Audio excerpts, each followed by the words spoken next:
employment or being sent home from school because of the way you style your hair. A recent study shows that 47% of African American mothers report having experienced discrimination related to their hair.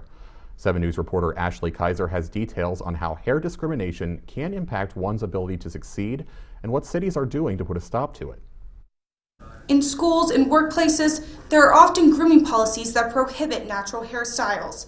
For example, afros, bandeau knots, locks, and braids often don't make the cut. According to Dove's Crown 2021 research study for girls, Black women are 1.5 times more likely to be sent home from their workplace because of their hair. Ron Scott Jr. is the Program Director of Culture Diversity and Communication Outreach at Wheeling YWCA. He says exposure to hair discrimination can change how you view yourself. Nobody should have to feel like that. The hairstyles that people use or wear normally are being kind of used against that person to already project some sort of an image or an idea of who that person is solely on what their hair looks like. Scott says diversity is beautiful, and by banning specific hairstyles, you're limiting one's expression of their personality and their culture. But there's so many different ways that hairstyles and styling of your hair is a way a person can project some sort of an individuality.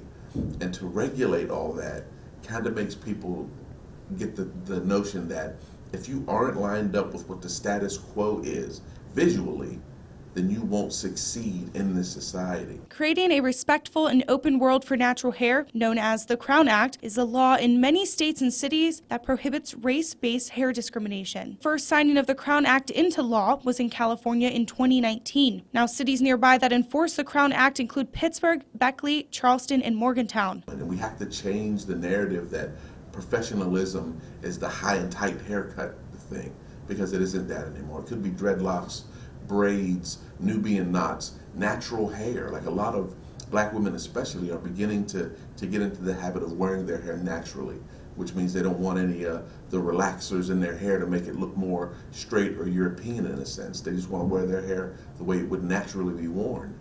And that has to be encouraged if we want to have a society or community made up of diverse individuals with diverse ideas. They have to be visually diverse as well.